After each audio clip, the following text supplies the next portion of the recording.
नमस्कार, Isha classes online education में आप सभी का एक बार फिर से स्वागत है। देखिए बच्चों, 12th क्लास आरबीएसई बोर्ड के जो विद्यार्थी हैं जिनका इस वर्ष 12th क्लास के अंदर एनसीईआरटी जो सिलेबस है वो लागू हो गया है। तो देखिए हम लोग जो फर्स्ट चैप्टर है जिसका नाम है हरिवंश राय बच्चन और उसकी जो दो गीत हैं, एक का नाम है आत्म परिचय और दूसरा जो गीत है दिन जल्दी जल्दी ढलता है, इस चैप्टर को हम लोग पढ़ रहे थे और अब तक हम लोग यहाँ 3 वीडियो जो है देख चुके हैं। फर्स्ट वीडियो के अंदर सारे सिलेबस के बारे में चर्चा करी थी, उसके बारे में दूसरे जो वीडियो आया था वहां पर हम लोगों ने एक तरह से इस कविता का परिचय क्या है, कवि हरिवंश राय बच्चन का परिचय क्या है, इन चीजों के बारे में चर्चा की है और साथ ही इस कविता का मूल भाव क्या है, प्रतिपाद्य क्या है, इस कविता के माध्यम से क्या कहा गया है, इन तमाम सवालों पर हम लोग चर्चा कर चुके हैं। आज इस वीडियो में इस कविता को हम लोग पढ़ेंगे और इसका अनुवाद सीखेंगे। साथ ही इस साल आपके जो बोर्ड एग्जाम होंगे वहां पर आपके एग्जाम का पैटर्न क्या रहने वाला है और किस टाइप के क्वेश्चन आने वाले हैं, इन सभी चीजों के ऊपर हम लोग चर्चा करते हुए चलेंगे। तो देखिएगा, कवि हरिवंश राय बच्चन जी की ये जो कविता है आत्म परिचय, इस आत्म परिचय कविता में कवि हरिवंश राय बच्चन ने स्वयं का परिचय देते हुए यानी अपने आप का परिचय देते हुए बताया है कि अपने आप को जानना दुनिया को जानने से ज्यादा कठिन होता है। दुनिया के साथ हमारा जो संबंध होता है वो खट्टा मीठा होता है। दुनिया अपने व्यंग्य बाणों से या अपने शासन प्रशासन से चाहे कितना भी कष्ट दे, लेकिन मनुष्य चाह कर के भी दुनिया से अलग नहीं हो सकता। यहाँ दुनिया का तात्पर्य मैं आप लोगों को पिछले वीडियो में बता चुका हूं कि जिस दुनिया में, जिस संसार में हम रहते हैं वही हमारी दुनिया होती है। हर व्यक्ति की दुनिया अलग अलग होती है। जैसे मेरी दुनिया मेरा परिवार, मेरे स्कूल के बच्चे, मेरे यार दोस्त, जो भी मेरी मित्र मंडली है वो मेरी दुनिया है। इसी तरह आपके अपने मित्र रिश्तेदार वो आपकी दुनिया है। उस दुनिया के अंदर किसी के साथ हमारा झगड़ा होता है, किसी के साथ प्यार प्रेम होता है, किसी के साथ बहुत गहरी दोस्ती होती है, किसी के साथ दुश्मनी हो जाती है, लेकिन उस दुनिया से व्यक्ति चाह कर के भी अलग नहीं हो सकता। एक मनुष्य का जो जीवन है वो विरोधों कि विरुद्ध का मतलब होता है विपरीत परिस्थितियों का एक जीवन है। कभी सुख आते हैं, कभी दुख आते हैं, कभी खुशी मिलती है, कभी गम मिलते हैं। जिस तरह से रात के अंधेरे के बाद उजाला हो जाता है, उसी तरह जीवन में दुखों के बाद में सुखों का आगमन हो जाता है। इसी भाव से ये कविता जो है, इसके माध्यम से कवि ने अपना परिचय दिया है कि मेरा जो जीवन है वो विरोधों का सामंजस्य है। यानी मैं उन्मादों में अवसाद लिए फिरता हूं, शीतल वाणी में आग लिए फिरता हूं। इस तरह की वो बातें कहते हैं कि मैं रोदन में राग लिए फिरता हूं। यानी मेरा जो जीवन है वो विरोधों का सामंजस्य है। इसका मतलब है कि मेरा जो जीवन है वो विपरीत परिस्थितियों के बीच सामंजस्य साधते साधते वो बेखुदी, वो मस्ती, वो दीवानगी मेरे व्यक्तित्व में उतर आई है कि मैं दुनिया में हूं लेकिन दुनिया का तलबगार नहीं हूं, बाजार से गुजरा हूं लेकिन खरीदार नहीं हूं। कितनी गजब लाइन लिखते हैं। और साथ ही ये भी बात हो चुकी है कि कवि हरिवंश राय बच्चन जो है उनके काव्य के ऊपर जो उमर खयाम जी हैं, जो उर्दू फारसी के एक तरह से कवि हैं, उनकी जो रुबाइयां हैं उनका प्रभाव उनके ऊपर दिखाई पड़ता है। और रुबाइयों के बारे में बता चुका हूं कि रुबाइयां एक छंद का नाम होता है। तो चलिए यहां इस कविता को आगे पढ़ते हुए चलते हैं तो कितने ढंग से ये चीजें समझाते हैं। देखिए पहले पद से समझ लेते हुए चलिए। मैं जग जीवन का भार लिए फिरता हूं, फिर भी जीवन में प्यार लिए फिरता हूं। कर दिया किसी ने झनकर जिसे छूकर, मैं सांसों के 2 तार लिए फिरता हूं।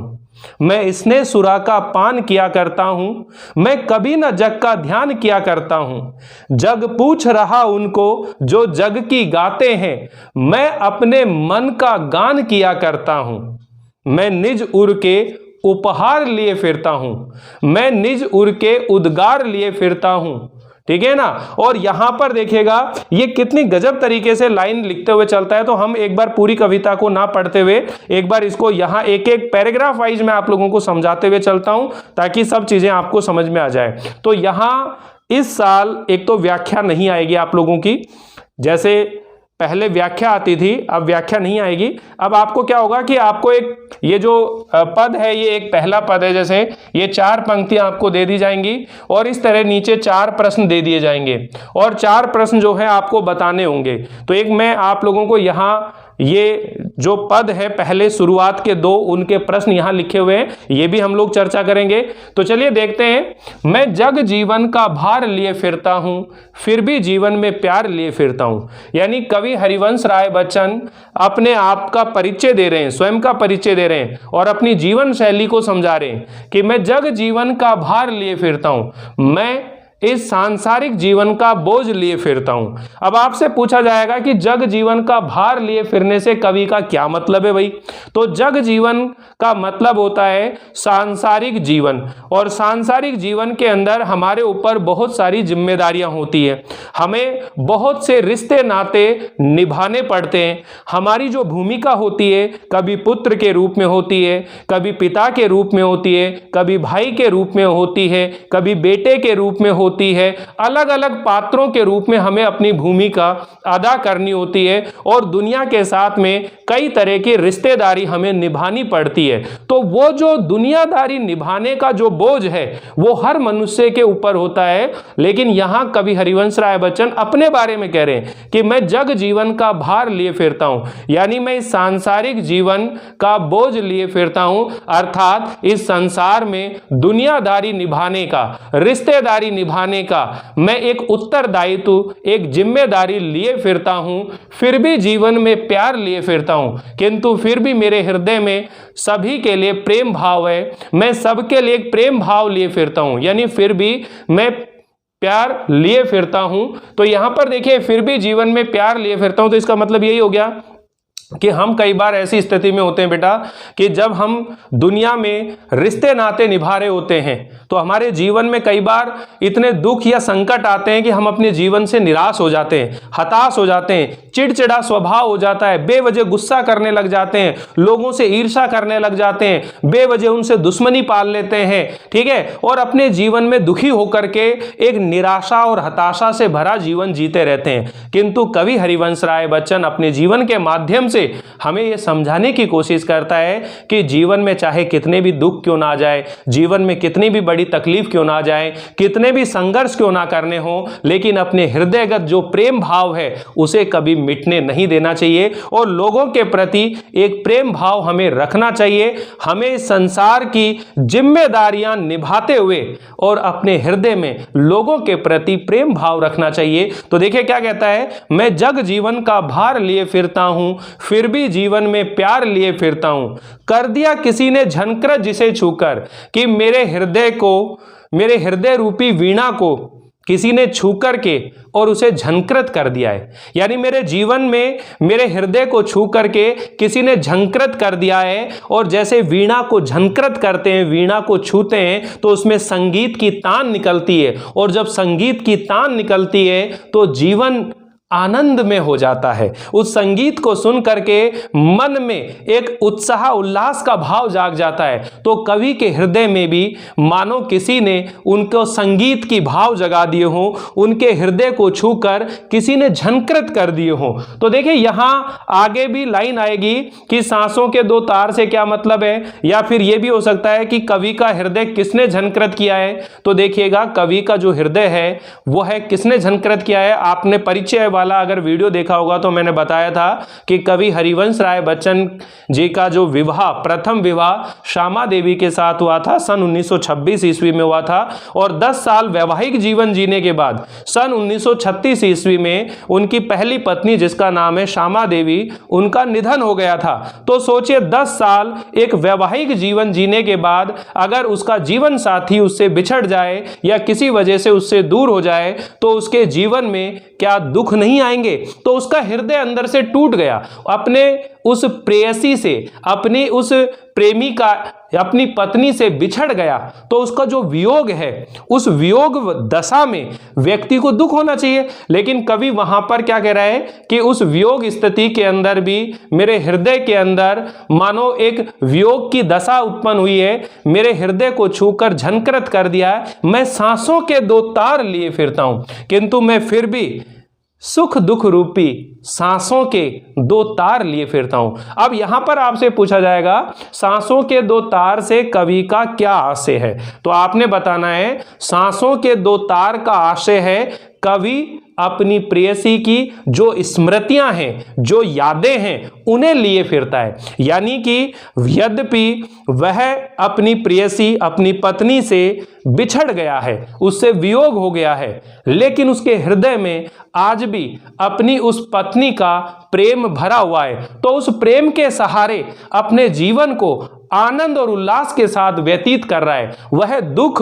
और वेदना में तो है, किंतु वह उसे संसार के लोगों के सामने जाहिर नहीं करता है। तो देखिएगा, चारों पंक्तियों को ध्यान से समझिएगा कि मैं जग जीवन का भार लिए फिरता हूं, फिर भी जीवन में प्यार लिए फिरता हूं, कर दिया किसी ने झनकर जिसे छूकर, मैं सांसों के दो तार लिए फिरता हूं। यानी कवि हरिवंश राय बच्चन इस पद के माध्यम से अपनी जीवन शैली या अपना परिचय देते हुए बताते हैं कि मैं इस संसार में सांसारिक जिम्मेदारियों का बोझ यानी दायित्व निभाते हुए अपने हृदय में संसार के प्रति प्रेम भाव लिए फिरता हूं। यद्यपि मेरे हृदय को किसी ने छूकर उसे झनकृत कर दिया है, झकझोर दिया है, किंतु फिर भी मैं अपनी उस प्रेयसी की स्मृतियों को, यादों को अपने हृदय में लेकर इस संसार में रहता हूं और कभी किसी से द्वेष भाव या शत्रुता का भाव नहीं रखता हूं, बल्कि सबके लिए एक प्रेम भाव लिए फिरता हूं। तो आगे देखिएगा, इसी कड़ी के अंदर जुड़ता है, मैं स्नेह सुरा का पान किया करता हूं, मैं कभी न जग का ध्यान किया करता हूं। जग पूछ रहा उनको जो जग की गाते हैं, मैं अपने मन का गान किया करता हूं। यानी क्या कहते हैं यहां पर, मैं स्नेह सुरा का पान किया करता हूं। यानी कवि हरिवंश राय बच्चन ने कहते हैं कि मैं स्नेह रूपी शराब का सेवन किया करता हूं। मैं स्नेह सुरा का पान मतलब पीना होता है, मैं स्नेह सुरा का पान किया करता हूं, मैं स्नेह रूपी शराब का सेवन किया करता हूं, कभी ना जग का ध्यान किया करता हूं, और कभी भी मैं इस संसार की, इस स्वार्थी और मतलबी संसार की कभी परवाह नहीं करता हूं। अभी यहां कवि हरिवंश राय बच्चन अपने जीवन के माध्यम से, अपने व्यक्तित्व के माध्यम से ये दिखाना चाहते हैं कि संसार कैसा है और कवि हरिवंश राय बच्चन स्वयं कैसे हैं। यानी संसार में रहते हुए भी वह संसार की भीड़ नहीं है, बल्कि भीड़ से अलग एक व्यक्तित्व रखते हैं। तो कहते हैं कि मैं अपने हृदय के अंदर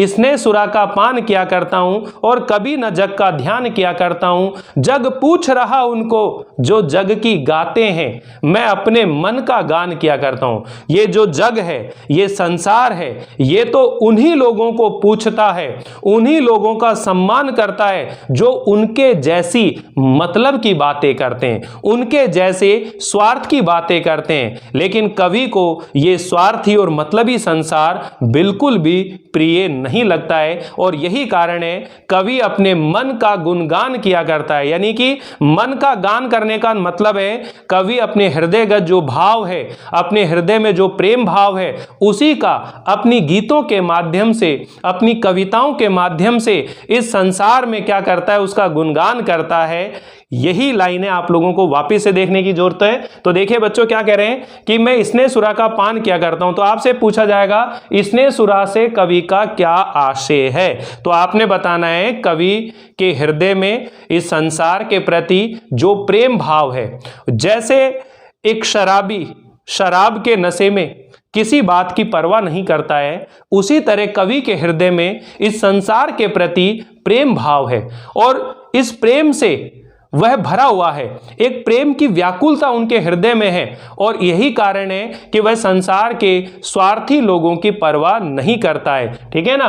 तो मैं स्नेह सुरा का पान किया करता हूं, तो स्नेह रूपी शराब का सेवन किया करता हूं, कभी ना जग का ध्यान किया करता हूं, और कभी भी इस संसार की मैं परवाह नहीं करता हूं। तो आपसे पूछा जाएगा कि कवि जो है इस संसार की परवाह क्यों नहीं करता है, क्योंकि कवि को ये लगता है कि ये जो सांसारिक लोग हैं ये स्वार्थी हैं, मतलबी हैं, अपने स्वार्थ के वशीभूत होकर केवल उन्हीं लोगों को सम्मान देते हैं, उन्हीं लोगों को पूछते हैं जो उनके मतलब की बातें करते हैं। इसलिए कवि को यह संसार जो है अच्छा नहीं लगता है। आगे वाली लाइन में आगे भी बात करेगा।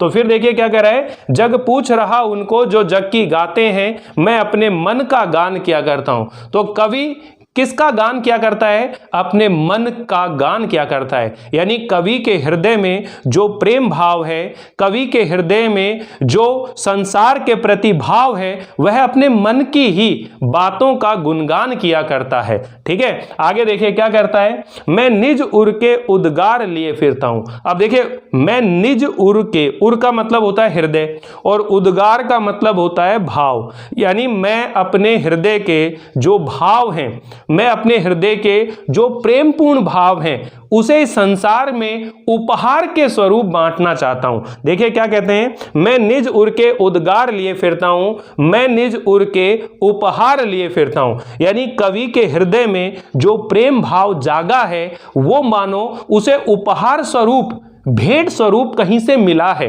अब कवि अपने हृदय के उस प्रेम भाव को इस संसार में उपहार की तरह ही बांटना चाहता है। इस संसार में प्रेम से वह लोगों को अपने हृदय में विलीन करना चाहता है। तो यहां पर कह रहे हैं कि मैं निज उर के उद्गार लिए फिरता हूं, मैं निज उर के उपहार लिए फिरता हूं। है यह अपूर्ण संसार ने मुझको भाता, किंतु ये जो संसार है ये अधूरा है, इसलिए मुझे बिल्कुल अच्छा नहीं लगता है। क्वेश्चन यही बनेगा कि भाई कवि को ये संसार अपूर्ण क्यों लगता है, कवि को ये संसार अधूरा क्यों लगता है। तो आपने बताना है कि ये जो संसार है ये स्वार्थी है, मतलब ये केवल उन्हीं लोगों को सम्मान देता है जो उनके मतलब की बात करते हैं। ठीक है ना, इसीलिए कवि को ये जो संसार है ये अधूरा लगता है। यही कारण है कि स्वार्थी संसार की कभी भी कवि परवाह नहीं करता है। तो आगे क्या कहता है कि मैं कभी है अपूर्ण संसार ने मुझको भाता, मैं स्वप्नों का संसार लिए फिरता हूं, और मैं तो अपने स्वप्नों का संसार लिए फिरता हूं। तो यहां क्वेश्चन ये बनता है, कवि के सपनों का संसार कैसा है, कवि के स्वप्नों का संसार कैसा है। तो आपने बताना है कवि का सपनों का जो संसार है वो एक ऐसा संसार है जहां प्रेम, मस्ती, आनंद और उल्लास भरा हुआ है, जहां किसी के प्रति किसी का कोई द्वेष भाव नहीं है, वहां सबके प्रति एक अपनेपन का भाव है। इसीलिए वह अपनी उस कल्पनाओं की दुनिया में, अपने उस काल्पनिक संसार में ही खोया रहता है और सुंदर सुंदर गीत और कविताओं का निर्माण करता रहता है यह पूर्ण संसार न मुझको भाता, मैं अपने स्वप्नों का संसार लिए फिरता हूं। तो यहां पर देखिए क्या कह रहे हैं कि ये जो संसार है यह अपूर्ण है, अधूरा है, जो मुझे बिल्कुल भी अच्छा नहीं लगता है, जो मुझे बिल्कुल भी प्रिय नहीं लगता है। मैं तो अपने स्वप्नों के संसार में ही खोया रहता हूं। यानी कवि हरिवंश राय बच्चन इस संसार में लोगों के साथ प्रेम भाव बांटना चाहता है, अपने हृदयगत प्रेम को उपहार स्वरूप देना चाहता है, किंतु कवि को इस संसार में उस प्रेम के योग्य कोई व्यक्ति नजर नहीं आता है। और यही कारण है कवि क्या कहते हैं कि मैं इस अधूरे संसार जिसमें रहता हूं ये मुझे अच्छा नहीं लगता है। मैं तो अपने सपनों के संसार में खोया रहता हूं, अपने सपनों की जो काल्पनिक दुनिया है मैं उसी के अंदर डूबा रहता हूं। इसलिए मैं इस जो सांसारिक लोग हैं या जो अपूर्ण संसार है इसकी मैं कभी भी परवाह नहीं करता हूं। तो देखिए बच्चों कितनी शानदार ये कविता है। जीवन को जीने का जो अंदाज होना चाहिए, यानी मस्ती, बेखुदी, उल्लास, उमंग, जोश, क्या क्या भाव इसमें भरे हुए हैं कि क्या गजब लाइन क्या कहता है कि अपने जीवन में चाहे कितनी भी तकलीफ आए, कितने भी दुख आए, कितना भी संघर्ष करना पड़े, किंतु जीवन में कभी निराश नहीं होना चाहिए, कभी हताश नहीं होना चाहिए। अपने जीवन को हमेशा उत्साहित बनाकर रखना चाहिए, एक जिंदा दिल इंसान होना चाहिए, भीड़ में होकर के भी भीड़ से अलग नजर आना चाहिए, ऐसा जुनून आपके अंदर होना चाहिए। तो कवि हरिवंश राय बच्चन यहां पर कितने ही दुखों से, कितने ही संघर्षों से घिरे हुए हैं, लेकिन अपनी मस्ती, अपनी जो आनंद है, अपना जो उल्लास है, उससे वो दूर नहीं होते हैं। ठीक है ना। तो आगे देखिए क्या कहते हैं, नेक्स्ट है मैं जला हृदय में अग्नि दहा करता हूं, कि मैंने अपने हृदय के अंदर एक प्रेम की आग जला रखी है। और ये प्रेम की अग्नि कौन सी है कि उसकी पत्नी का देहांत हो गया, अपनी पत्नी से बिछड़ गया, तो पत्नी से बिछड़ जाने का जो दुख है उसको क्या कह रहा है, एक वियोग अग्नि। कौन सी अग्नि? वियोग अग्नि। वियोग मतलब बिछड़ना।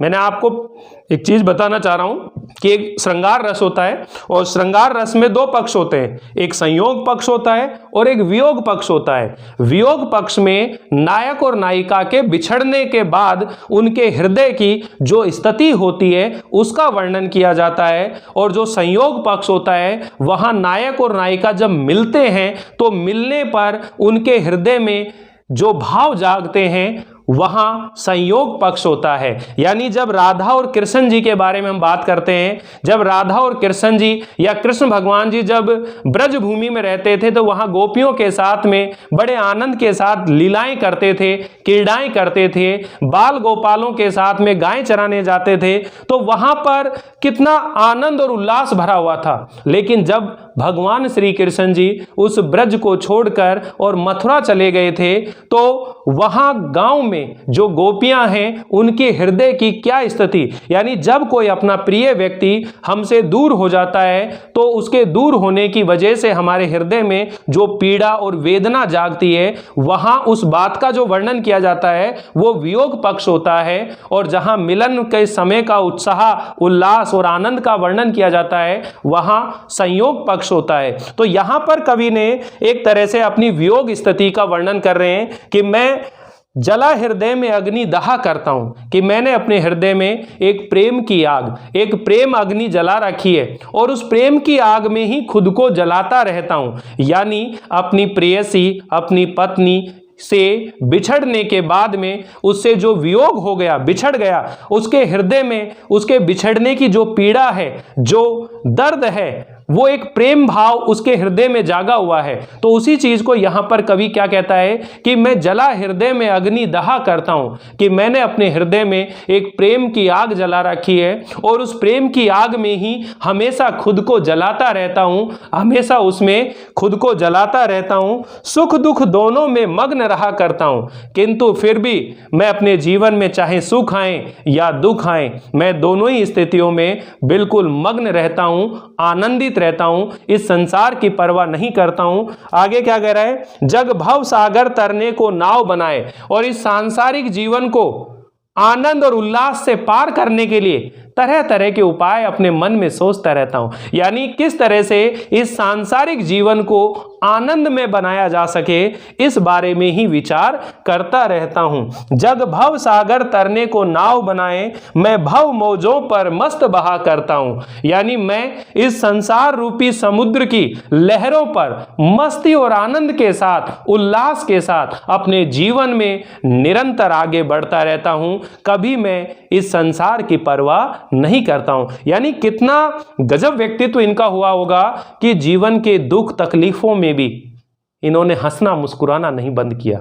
यानी बहुत से लोग होते हैं जिनके जीवन में थोड़ी सी तकलीफ आती है, दुख आते हैं और अपने जीवन से निराश हो जाते हैं, हताश हो जाते हैं। देखिए बच्चों, ये जो लिटरेचर होता है, साहित्य होता है, ये हमें जीवन में इतना परिपक्व बना देता है, वैचारिक दृष्टि से हमें इतना मजबूत बना देता है कि हम जीवन के किसी भी संकट का सामना बड़ी दृढ़ता से कर सकते हैं, लेकिन बशर्ते कि हमें उस तरीके से पढ़ाया गया हो। सबसे बड़ी बात है बेटा, कोर्स होना बहुत ही मामूली बात है। हर स्कूल के अंदर कोर्स कराया जाता है, हर इंस्टीट्यूट के अंदर कोर्स कराया जाता है, हर टीचर पढ़ाता है। ऐसा कोई टीचर नहीं है जो आपको नहीं पढ़ाता है। ठीक है, मैं भी एक टीचर हूं, मैं भी आपको पढ़ा रहा हूं, लेकिन पढ़ाने से ज्यादा चीज है कि कोई भी जो रचना हमने पढ़ी है उसके माध्यम से हमें क्या सीखना चाहिए और उसका वर्तमान समय में, यानी जिसको बोलते हैं उसकी वर्तमान समय में क्या प्रासंगिकता है, यानी उसका क्या महत्व है और वो हमें क्यों पढ़ाई जा रही है और हम क्यों पढ़ें उसको। तमाम प्रश्न होते हैं, आखिर ये हिंदी के चैप्टर हम क्यों पढ़ें। हर चीज का अपना एक महत्व होता है, क्योंकि ये जीवन में आपको विचारों से स्ट्रोंग बनाते हैं। जो इंसान का जो शरीर होता है, सबका शरीर एक जैसा ही होता है, लेकिन फिर भी हम एक दूसरे से अलग होते हैं। तो उसका कारण होता है कि हमारे अंदर विचार कैसे हैं, हमारे अंदर नॉलेज कैसी है, ज्ञान कैसा है, ठीक है, हमारी हैबिट्स कैसी हैं, आदतें कैसी हैं। इन सभी की वजह से ही हम एक दूसरे से अलग बनते हैं। तो जो चीज़ें हम पढ़ते हैं, अगर उनको हम सीखेंगे नहीं, अगर उन्हें हम अपने जीवन में उतारेंगे नहीं, तो पढ़ने लिखने के बाद भी हम एक गंवार व्यक्ति कहलाएंगे, पढ़ा लिखा गंवार व्यक्ति। यही कारण है कि ज़्यादातर लोग पढ़ लिख जाते हैं, बड़े बड़े पदों पर प्रतिष्ठित हो जाते हैं, कोई डॉक्टर बन जाता है, इंजीनियर बन जाता है, सीए बन जाते हैं, बड़े बड़े पद अधिकारी बन जाते हैं, लेकिन उनके अंदर एक जो मानव व्यवहार होना चाहिए, एक जो इंसानियत होनी चाहिए, वो उन लोगों के अंदर नहीं होती है, क्योंकि उन्होंने कभी सीखा ही नहीं उस चीज को, कभी उन चीजों को समझने की कोशिश नहीं करी कि चाहे हम कितने भी बड़े व्यक्ति क्यों ना हो, आखिर हैं तो हम भी एक इंसान। और इंसान का महत्व तभी होता है जब उसके अंदर इंसानियत होती है, और अगर इंसानियत नहीं है तो इंसान का कोई महत्व नहीं होता है। तो यही कारण है बच्चों कि हमें जब भी कोई कविता पढ़नी होती है तो उसको सीखने की कोशिश करो, उसके भाव का आनंद लेने की कोशिश करो। तो अभी देखिएगा, हम लोगों ने यहां तक पढ़ा है कि मैं स्वप्नों का संसार लिए फिरता हूं। इसके नीचे है, मैं जला हृदय में अग्नि दहा करता हूं, सुख दुख दोनों में मग्न रहा करता हूं, जग भव सागर तरने को नाव बनाए, मैं भव मौजों पर मस्त बहा करता हूं। यानी कि जैसे आपने एक संस्कृत का श्लोक सुना होगा कि जो साधु सज्जन लोग होते हैं वो संपत्ति और विपत्ति दोनों में एक रूप होते हैं, यानी कि एक समान होते हैं। यानी जो लोग अपने जीवन को समझते हैं, उन्हें सुख दुख की परवाह नहीं होती है, चाहे जीवन में सुख आए चाहे दुख आए, चाहे संपत्ति हो चाहे विपत्ति हो, वो कभी अपने धैर्य को नहीं छोड़ते हैं, कभी सही रास्ते से वो विचलित नहीं होते हैं, अपने लक्ष्य को कभी भूलते नहीं हैं, उनका जो टारगेट होता है वो उनके माइंड में चलता है। तो कहने का मतलब यही है कि जो कवि हरिवंश राय बच्चन ये कह रहे हैं कि यद्यपि मैंने अपने हृदय में एक प्रेम की आग जला रखी है और उस प्रेम की अग्नि में ही स्वयं को जलाता रहता हूं, और मेरे जीवन में चाहे सुख आए या दुख आए, मैं दोनों ही स्थितियों में मस्ती और आनंद के साथ रहता हूं, और इस जग जीवन को, इस सांसारिक जीवन को पार करने के लिए नाव बनाए, यानी तरह तरह के उपाय सोचते हुए, या एक तरह से इस सांसारिक जीवन को पार करने के लिए तरह तरह के उपाय सोचते हुए मैं इस जीवन में, इस संसार में मस्ती और आनंद और उल्लास के साथ अपना जीवन व्यतीत करता रहता हूं। ठीक है,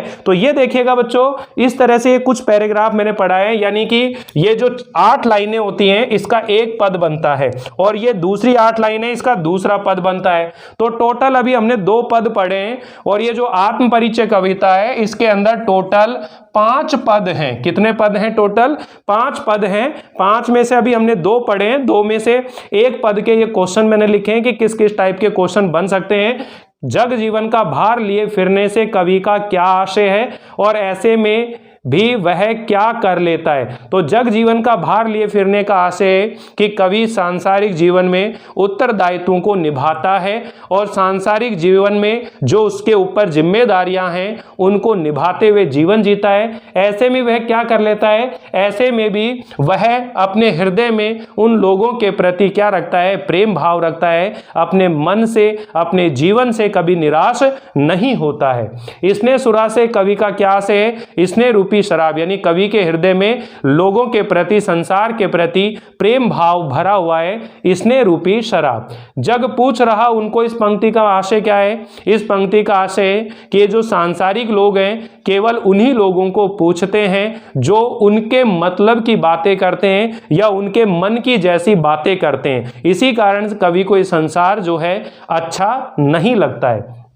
सांसों के 2 तार से कवि का क्या आशय है, तो आपने बताना है सांसों के 2 तार से कवि का आशय है कि कवि के हृदय में अपनी प्रेयसी की जो यादें हैं, स्मृतियां हैं, उनके बारे में यहां वर्णन करता है, और आपके विचार से उन्हें किसने झंकृत किया है? तो कवि की जो पत्नी है, प्रेयसी है, उसी ने उनकी सांसों के जो तार हैं उसको क्या करा है? झंकृत किया है। तो इस तरह से आपको उत्तर बनाने होते हैं, बताने होते हैं वहां पर एग्जाम में। एक चीज जरूर ध्यान रख लेना, रटने की आवश्यकता नहीं है। हम हिंदी पढ़ रहे हैं, लैंग्वेज बोलते हैं, इसको भाषा बोलते हैं, और भाषा में किसी भी चीज को रटने की जरूरत नहीं होती है। सबसे बड़ी बात है कि आज हम चलते फिरते रोबोट बन गए हैं। आज हम अपने हृदय के भावों को लिखना नहीं जानते हैं। भाई हमने कोई चीज पढ़ी है तो अब उसको व्यक्त करना है, और व्यक्त करने के लिए लिखना जरूरी है, लिखने के लिए प्रैक्टिस जरूरी है। तो आप लोग अपने घर के अंदर बैठ करके जो भी सामग्री आपको दिखाई दे रही, पंखा, टेबल, कुर्सी, मेज, उनके ऊपर लिखना शुरू करें। कुछ भी लिखें। जैसे जैसे आप लिखेंगे तो आपकी लेखन शैली में सुधार होगा, आपके पास शब्द आने शुरू होंगे और आप बहुत अच्छी भाषा बना करके और इसका उत्तर लिख सकते हो। तो कॉन्सेप्ट आपको क्लियर होना चाहिए कि संसार के अंदर हर व्यक्ति का जीवन जो है विपरीत परिस्थितियों से घिरा हुआ रहता है। किसी के जीवन में ऐसा नहीं है कि उसके सारी परिस्थितियां अनुकूल होती हैं, बहुत सारी परिस्थितियां विपरीत होती हैं और बहुत सा उन्हें जीवन में संघर्ष करना पड़ता है, और उन संघर्षों में भी व्यक्ति जो है हमेशा आगे बढ़ता रहे, कभी घबराए नहीं, कभी अपने जीवन से निराश ना हो। यह शिक्षा हमें हरिवंश राय बच्चन के व्यक्तित्व से लेनी चाहिए, और यही चीज है कि जो हमें साहित्य पढ़ने पर एक तरह से इंटरेस्ट क्रिएट होता है। इन चीजों से बहुत सारे लोगों का जीवन हमको जानने को मिलता है। तो देखिए बच्चों, अभी इस वीडियो में इतना ही पढ़ेंगे। नेक्स्ट वीडियो के अंदर बाकी के जो पद बचे हुए हैं उनके बारे में हम लोग चर्चा करेंगे। बहुत सी चीज हैं जो मैं आप लोगों को बताते हुए चल रहा हूं। अभी ये इस चैप्टर का तीसरा वीडियो है, इससे पहले के 2 वीडियो और हैं, वो आप लोग सारे कंटिन्यू देखें। साथ ही आप लोगों से कहना चाहता हूं, जो स्टूडेंट ऐप पर पढ़ना चाहते हैं, ऐप पर रेगुलर क्लास चलती है मॉर्निंग में, तो उसके लिए आप लोग अपना रजिस्ट्रेशन करा सकते हो। 99 रुपए के अंदर रजिस्ट्रेशन करा सकते हो। तो वहां रजिस्ट्रेशन करने के बाद में आप लोग जैसे स्कूल में ऑफलाइन में पढ़ते हो, उसी तरह ऐप पर मुझसे बात करते हुए, डायरेक्ट इंटरेक्टिव करते हुए आप वहां पर पढ़ाई कर सकते हो। तो अगर आपको पढ़ना हो तो मेरे पास मैसेज कर सकते हो 9214831771।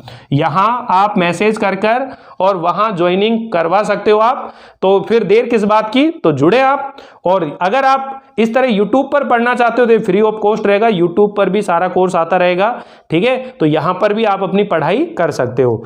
जिन बच्चों को नोट्स वगैरह चाहिए वो भी मुझसे कांटेक्ट कर सकते हैं, उनको नोट्स दे दिए जाएंगे। तो मिलते हैं अगली बार इस चैप्टर को आगे बढ़ाते हुए। तब तक के लिए थैंक यू, बाय बाय।